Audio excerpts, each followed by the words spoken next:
혹시 비난 받아보신 적은 없습니까? 아니, 비난받는 것에서 자유로운 사람이 존재할 수가 있을까요? 저도 목사로서 제 용모 때문에 비난을 받아본 적이 있습니다. 제가 옷차림이 문제가 많다는 것을. 왜 그러니까 목사가 웬 행커칩을 하고 다니느냐, 그런 목사 처음 봤다 그러시더라고요.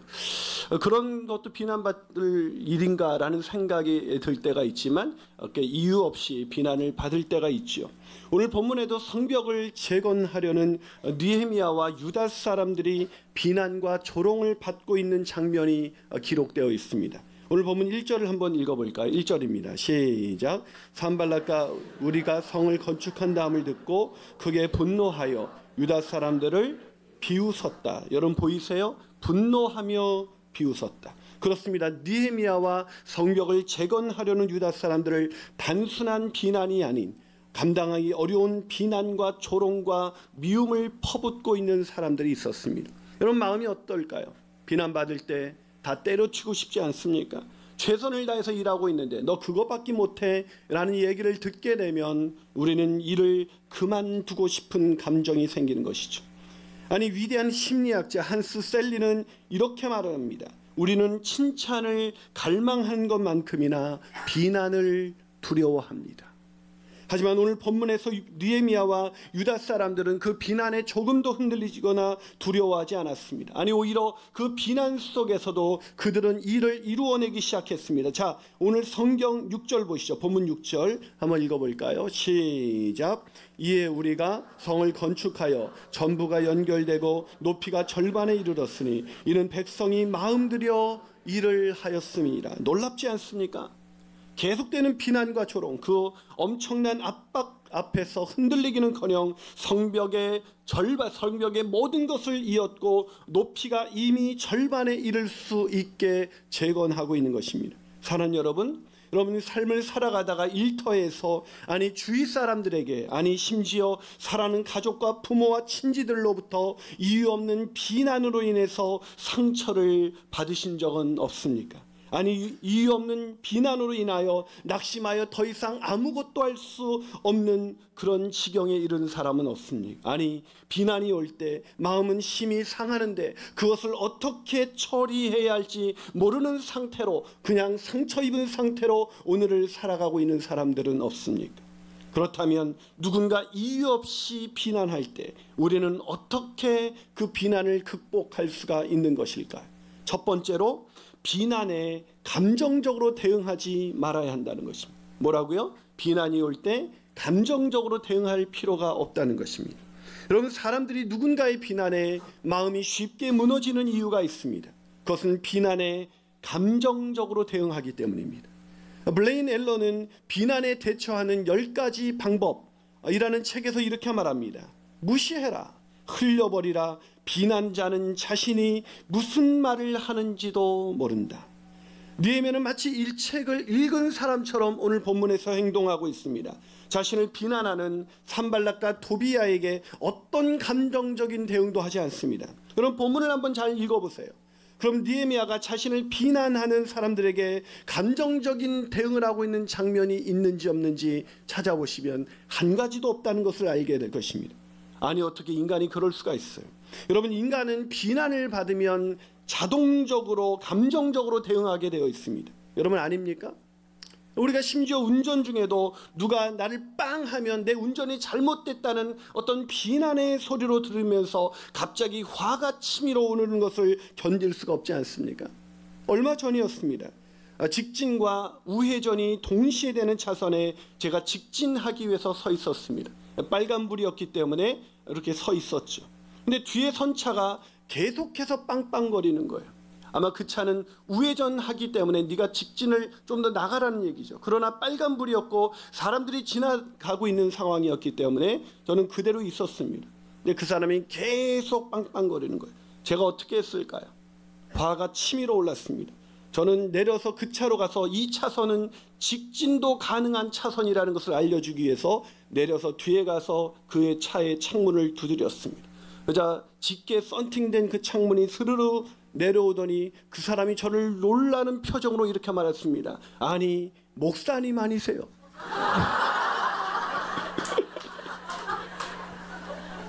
얼마나 민망했던지 성서학당에서 봤습니다 그러는 거예요. 성서학당에 나가는 게 아니었는데 괜히 알아보는 사람이 생겨서 얼마나 불편한지 뭐.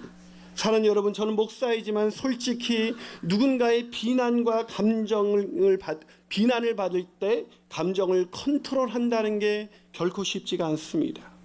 그런데 느헤미야는 어떻게 산발락과 도비아의 비난에 감정적인 대응을 하지 않을 수가 있었던 것일까? 산발락과 도비아의 비난이 가볍게 넘길 수 있는 것이었을까? 아니요, 그렇지가 않습니다. 정말 참기 힘든 비난이었습니다. 자, 오늘 본문 2절과 3절을 같이 한번 읽어볼까요? 2절과 3절 우리 같이 읽습니다. 시작. 자기 형제들과 사마리아 군대 앞에서 일러 말하되 이 미약한 유다 사람들이 하는 일이 무엇인가? 스스로 견고하게 하려는가? 제사를 드리려는가? 하루에 일을 마치려는가? 불탄 돌의 흙 무더기에서 다시 일으키려는가 하고 암몬 사람 도비아는 곁에 있다가 이르되 그들이 건축하는 돌 성벽은 여우가 올라가도 곧 무너지리라. 자, 산발락과 도비아가 어떻게 뭐라고 비난하고 있습니까? 여러분, 군대 앞에서 말하고 있다고. 그러니까 위협적인 비난이죠. 군대 앞에서 자신의 세를 과시하면서 비난을 하는데 5가지 질문으로 교묘하게 비꼬면서 비난하고 있습니다. 첫 번째, 미약한 유다 사람들이 지금 무슨 일을 벌이고 있는가? 민족의 자존심을 건드리고 있는 것입니다. 그들의 자존감에 비수를 꽂고 있는 거예요. 두 번째, 이 성벽을 다시 쌓는다고? 성벽을 쌓을 수 있는 능력 없는 그들의 능력을 비꼬고 있습니다. 세 번째, 여기서 제사를 지내겠다는 거냐? 이게 무슨 말이에요? 믿음만 있다고 되는 일이 아니다. 우리도 그러잖아요. 뭐 그러면 믿음만 있다고 되는 게 아니에요. 넷째, 하루 만에 일을 끝내겠다는 거냐? 무슨 말입니까? 하루 이틀에 끝낼 수 있는 일이 아니라는 거예요. 다섯 번째, 불타버린 돌무더기 속에서 다시 꺼냈을 수 있다는 거냐? 될 수 없는 일에 너희들은 무모하게 덤벼들고 있다는 것입니다. 근데 이게 다가 아니에요. 혼내는 시어머니보다 말리는 시누이가 더 얄밉다고 산발랏의 이 비난에 도비아가 거느는데 얼마나 얄미운지 모릅니다. 자, 뭐라고 가세하고 있습니까? 성벽을 어떻게 해서 쌓을 수는 있을지 모르지 하지만 성벽을 쌓게 되면 여우 한 마리만 올라가도 스스로 무너지고 말 거야 라고 비꼬고 있습니다. 사랑하는 여러분, 만약 우리가 이런 비난을 듣게 된다면 우리는 어떻게 반응하게 될까요? 말할 수 없는 분노와 감정을 가지고 비난자를 대응하게 되지 않을까요? 그러나 느헤미야는 그러지 않았습니다. 왜요? 왜 그 엄청난 비난과 모진 수모를 당하면서도 그런 감정적인 대응을 하지 않은 것일까? 비난자들이 두려웠던 것일까요? 아니요. 그럼 왜 그랬을까요? 왜냐고요? 비난에 대한 감정적인 대응은 상대방을 무너뜨리기 전에 자신의 마음을 먼저 무너뜨리게 된다는 사실을 알았기 때문입니다. 그렇습니다. 우리가 감정적으로 대응을 하는 순간 이미 우리의 마음은 무너져 내리는 것입니다. 그러기에 사랑하는 여러분, 비난당할 때 꼭 기억하십시오. 절대로 감정적인 대응은 하지 말아야 하는 것입니다. 한 발 더 나가서 누군가 이유 없이 우리를 비난할 때 우리는 어떻게 해야 하는 것일까요? 두 번째로, 비난받는 그 순간에도 해야 할 일을 해야 한다는 것입니다.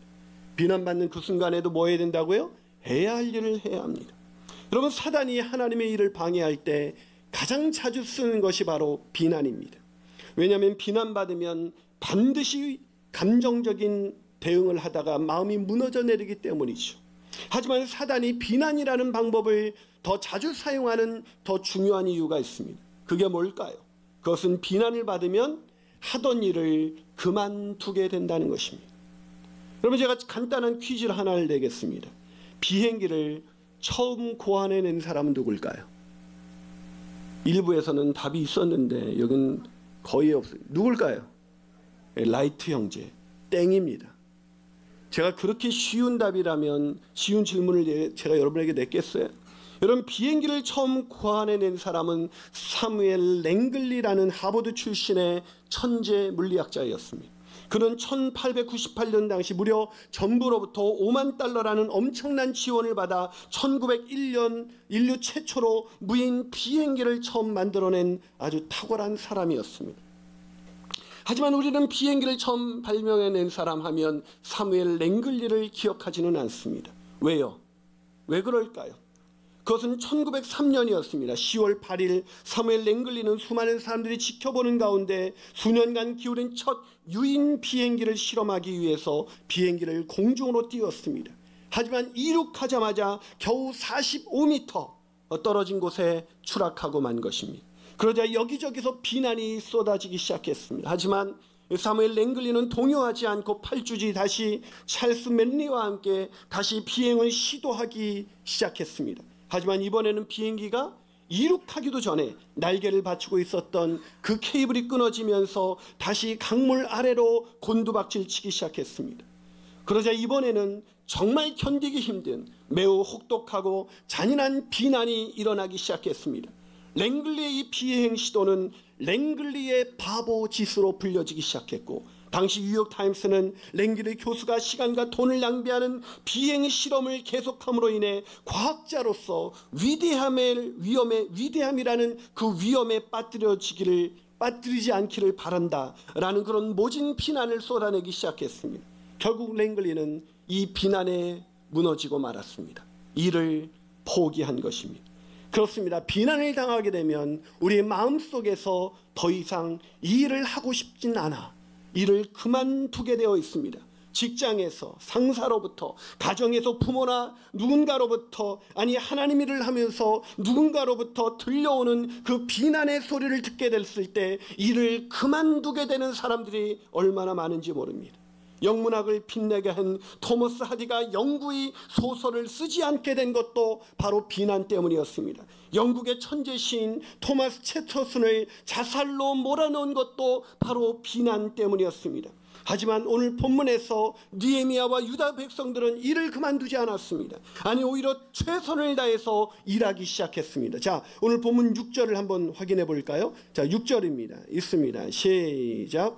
이에 우리가 성을 건축하여 전부가 연결되고 높이가 절반에 이르렀으니 이는 백성이 마음들여 일을 하였습니다. 자, 이에 우리가 성을 건축하여, 보이십니까? 아니, 이는 백성이 마음들여 일을 하였습니다. 보이십니까?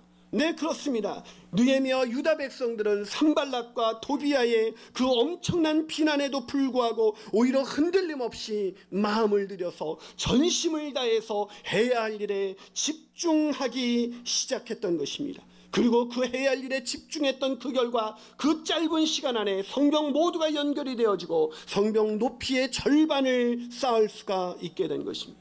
그러기에 잔 맥스웰은 그의 책 관계의 기술이라는 책에서 누군가로부터 비난과 비판을 받을 때 대처하는 10가지 방법 중에 마지막 한 가지를 이렇게 말합니다. 자신의 임무에 충실하십시오. 자신의 임무에 집중하십시오. 그래요. 대적자들의 그 비난, 미약하고 능력이 없으면서 맹목적인 믿음으로 덤비는 일이라는 그 비난 속에서도 느헤미야와 유다 사람들은 임무에 충실하기 시작했습니다. 자신의 해야 할 일에 더 마음들여 집중하기 시작했던 것입니다. 그러기에 사랑 여러분, 누군가로부터 비난이 들어올 때 마음들여 집중해서 일을 해야 하는 것입니다. 하지만 안타깝게도 우리는 누군가로부터 비난을 들을 때 일을 그만하고 싶어진다는 것입니다. 사랑 여러분, 우리가 왜 그렇게 되었을까요? 왜 우리는 비난을 듣게 될 때 일을 그만두고 싶어지는 것일까요? 그것은 해야 할 일에 집중하지 않고 비난자의 목소리에 집중하고 있기 때문인 것입니다. 저는 저와 여러분이 누군가로부터 이유 없는 비난이 들려올 때 그의 비난자의 목소리에 집중하면서 그것을 묵상하면서 그것을 생각하면서 더욱더 일을 포기하게 되는 그런 일이 없도록 오직 해야 할 일에 집중하시는 저와 여러분이 되시기를 주님의 이름으로 축원합니다. 마지막으로 누군가 이유 없이 우리를 비난할 때 우리는 어떻게 해야 될까? 그 마지막 비결은 비난받을 때 기도의 자리에 나가야 한다는 것입니다. 뭐라고요? 비난받을 때 기도의 자리에 나가야 합니다. 여러분, 이유 없는 비난이 쏟아질 때 우리는 감정적으로 대응하게 되고 결국은 하던 일을 그만두게 됩니다. 만약에 우리가 이유 없는 비난을 당할 때 감정적으로 대응하지 않고 해야 할 일에 집중할 수만 있다면 우리는 비난을 뛰어넘을 수가 있습니다. 하지만 문제는 비난을 당하게 되면 우리는 여전히 감정적으로 변하게 되고 더 이상 아무것도 하고 싶지 않다는 생각을 하게 된다는 것입니다. 그런데 느헤미야와 유다 사람들은 어떻게 감정적인 대응을 하지 않고 해야 할 일에 전념할 수가 있었던 것일까? 그 비밀이 바로 오늘 본문 4절에 기록되어 있습니다. 자, 오늘 본문 4절을 한번 같이 읽어볼까요? 앞부분 읽어봅니다. 시작. 우리 하나님이여 들으시옵소서. 예, 거기까지요. 뭐라고 되어 있습니까? 우리 하나님이여 들으시옵소서. 자, 느헤미야가 비난을 받을 때 제일 먼저 무엇을 했습니까? 기도했습니다. 비난을 쏟아붓는 산발락과 도비야에게 직접 대응하지 않았습니다. 아니, 분노하거나 절망하지 않았습니다. 그는 그저 조용히 하나님께 기도하기 시작했습니다. 여러분, 이게 이해가 되세요? 아니, 어떻게 정당하지 않은 비난을 받는 그 순간에 분노하거나 절망하지 않을 수가 있다는 말입니까? 네, 그런 사람은 이 땅에 존재하지 않습니다. 비난받을 때 분노가 일어나지 않는 사람, 비난받는데 마음속에 하던 일을 계속하고 싶어하는 사람은 아무도 존재하지 않습니다. 분명 느헤미야 마음속에도 끓어오르는 분노가 있었을 것입니다. 그리고 절망이 찾아오기 시작했을 것입니다. 하지만 느헤미야가 우리와 달랐던 것은 그 분노와 절망을 비난자에게 쏟아부은 것이 아니라 하나님께 쏟아붓기 시작했다는 것입니다. 그것이 바로 오늘 본문 4절과 5절이에요. 자, 하나님께 어떻게 쏟아부었는지 본문 4절과 5절을 한번 같이 읽어볼까요? 있습니다. 시작. 우리 하나님이여 들으시옵소서. 우리가 업신여김을 당하나이다. 노략거리가 되어 이방에 사로잡히게 하시고 주 앞에서 그들의 악을 덮어두지 마시며 그들의 죄를 도말하지 마옵소서. 그들이 건축하는 자 앞에서 주를 노하시게 하였음이니이다. 자, 느헤미야가 뭐라고 기도하고 있어요? 자, 4가지로 기도하고 있습니다. 첫째, 비방자들에게 이스라엘이 업신여김을 받는 것을 헤아려 달라고. 두 번째, 원수의 조롱과 비방이 그들에게 돌아가게 해달라고. 세 번째, 비방자들이 노략을 당하게 하시고 다른 나라로 끌려가게 해달라고. 네 번째, 주의 백성들 앞에서 하나님을 모욕한 그들의 죄를 심판해달라고 기도하고 있습니다. 자, 한마디로 말하면 산발랏 일당의 심판을 강력히 요청하는 저주와 심판의 기도입니다. 저주와 심판의 기도. 여러분, 이런 기도가 과연 성경적일까요? 누군가가 나를 비난할 때 내가 그 비난받는 사람들을 저주하며 그들이 심판당하게 해달라고 기도하는 것이 과연 정당한 기도일까? 과연 성경적인 기도일까요? 여러분, 그리스도인들이라면 마땅히 원수까지도 사랑해야 하는 것 아니겠습니까? 실제로 탁월한 변증가인 C.S. 루이스도 성경을 읽다가 시편에 기록된 저주와 심판의 기도를 읽다가 성경을 집어 던져버렸다고 합니다. 그런데 어느 날 더 깊은 묵상이 되면서 왜 성경에 이 저주와 심판의 기도를 하나님은 들으신 것일까? 이런 생각 속에 성경을 묵상하다가 2가지 사실을 깨달았다고요. 첫째, 적어도 성경은 인간의 감정에 대해서 매우 정직한 책이구나. 성경은 인간의 감정을 정직하게 기록하고 있구나. 두 번째, 성경이 계시하고 계시는 하나님, 그 하나님 누군가를 저주하고픈 인간의 마음까지도 다 받아주시는 크고 자비로우신 하나님이시구나. 사랑하는 여러분, 혹시 누군가에게 상처를 받아서 속상한 마음에 누군가에게 위로받기 위해서 그 사람에게 열받은 이야기를 막 털어놓았을 때 그 상대방이 다 받아주던가요? 예를 들어드리죠. 시어머니에게 속상한 일이 생겼어요. 그래서 남편에게 시어머니 때문에 속상한 이야기를 꺼냈을 때 남편이 어떻게 반응하던가요? 충분히 이해가 돼. 나라도 그랬을 거야. 그랬으면 아마 여인의 마음이 풀려지겠죠. 그런 인간은 단 한 명도 존재하지 않아요. 그럼 어떻게 얘기해요?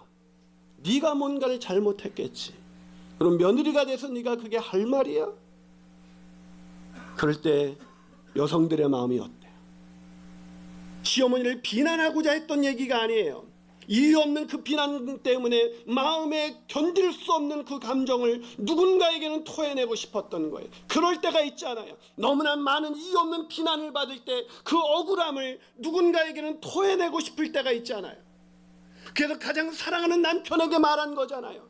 그런데 거기에서 그 마음을 받아주지 못할 때 우리는 도대체 누구에게 그 마음을 털어놓을 수 있을까요? 그래요, 세상 누가 우리의 괴로움과 우리의 아픔과 우리의 상처를 다 받아줄 수가 있을까요? 배우자요? 천만에요.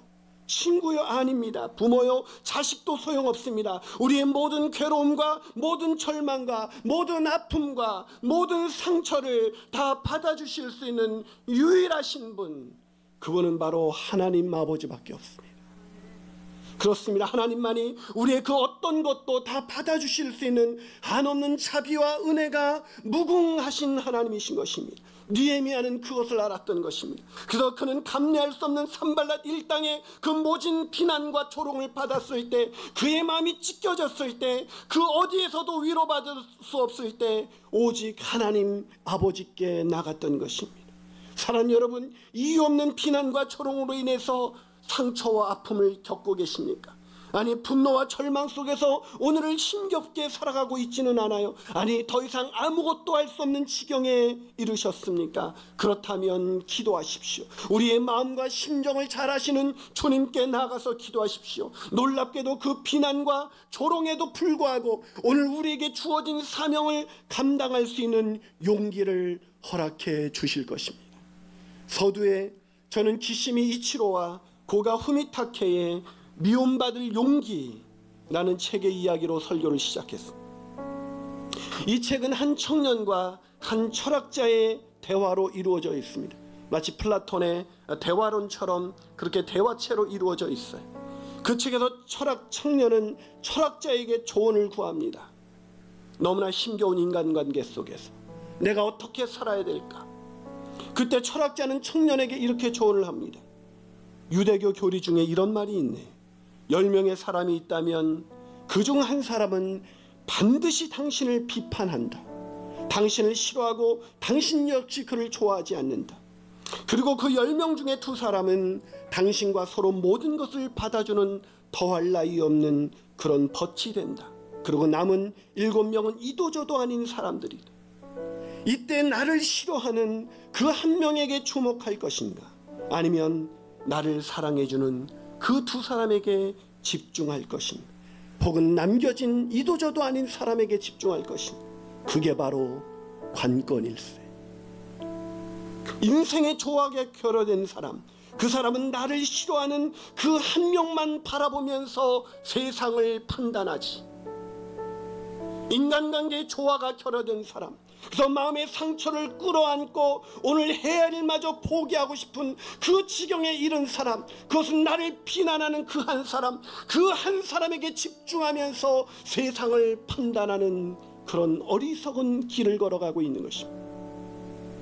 사랑하는 여러분, 그러게 오늘 나를 비난하는 그 사람에게 대응해서는 안 됩니다. 나를 싫어하고 비난하는 그 한 사람, 그 한 사람을 바라볼 때 우리는 상처를 입고 해야 할 사명을 그만두고 싶어지겠지만, 나를 사랑해주는 그 벗과 같은 사람, 나의 모든 것을 이해해주는 그 사람을 생각한다면, 아니, 나를 사랑하사 나를 위하여 자기 아들을 아낌없이 내어주신 주님, 나를 사랑하기에 나를 대신해서 그 모진 비난과 조롱을 뒤집어쓰고 나를 대신해서 십자가에 지신 그 한 분, 바로 예수 그리스도 하나님 아버지만을 생각할 수만 있다면, 우리의 모든 상처 입은 마음을 다 받아주시는 하나님과의 만남을 통해서 우리는 한없는 용기를 얻게 될 것입니다.